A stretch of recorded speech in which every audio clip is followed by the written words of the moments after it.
Oggi io vedo un momento importante, un passo avanti importante dopo le decisioni del Consiglio dei Governatori annunciate dal Presidente Draghi verso una governance dell'Eurozona più soddisfacente. Here at the Ambrosetti Forum at the Villa d'Este on Lake Como, business leaders and politicians also welcomed Mario Draghi's latest plan. But they started the day with a relatively downbeat assessment of the economic situation, not just here in Europe, but in the US and China. Well, I don't think that the BCE has a big impact in changing the prospects of the overall macroeconomic environment. The macroeconomic environment has worsened, has softened or worsened in many places around the world. I think that the most worrisome thing is that it has spread, the softening has spread all over the world, including China and the emerging markets, where so far, or at least in the first half of the year, the conditions were still very positive. The market response suggested investors are optimistic. On Friday, the FTSE Euro First 300 was up again, having bounced strongly on Thursday after Mr Draghi's announcement. The S&P 500 also rose, reaching its highest level since May 2008. Bond yields in Italy and Spain have fallen. The yield on Spanish two-year bonds fell to a level last seen in April, and Italian two-year bond yields fell below 2.5%.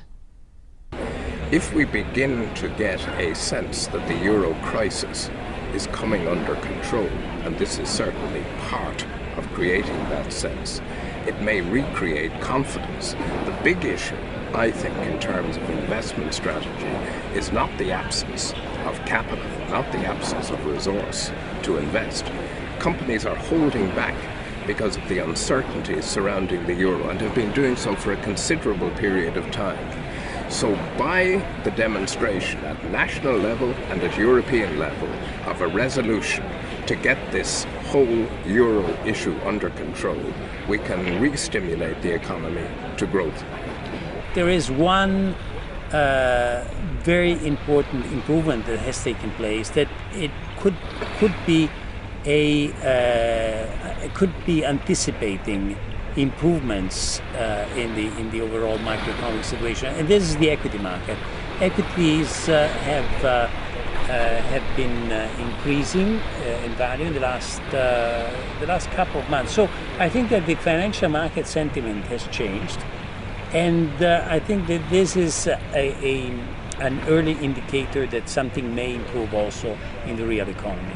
Any return of confidence, though, to the Eurozone would help European business, which has found it increasingly difficult to access credit as the Eurozone crisis has worsened. I think that per se these measures do not automatically improve access to credit, because I think there is a lot to do in the banking sector. But I think that certainly this paves the way for a better environment in credit availability to companies, which has been one of the biggest problems we have been facing in the last months, perhaps in the last 2 or 3 years.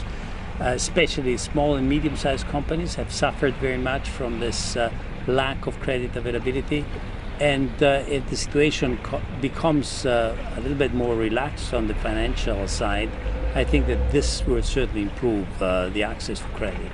So while companies and policymakers here at Ambrosetti have generally agreed that the latest moves by the ECB were extremely helpful, there was also general consensus that much more remained to be done.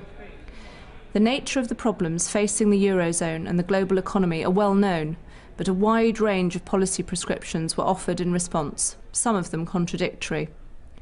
Some speakers advocated much greater integration among the Eurozone countries, from banking union to fiscal union. I believe that banking union is necessary. I believe that we have greater economic union is necessary, and I believe that this necessarily means greater political union. Others suggested merely ensuring that current policy was actually implemented.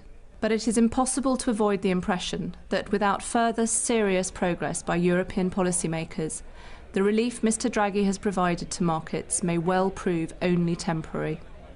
Sarah Gordon, Financial Times, Cernobbio.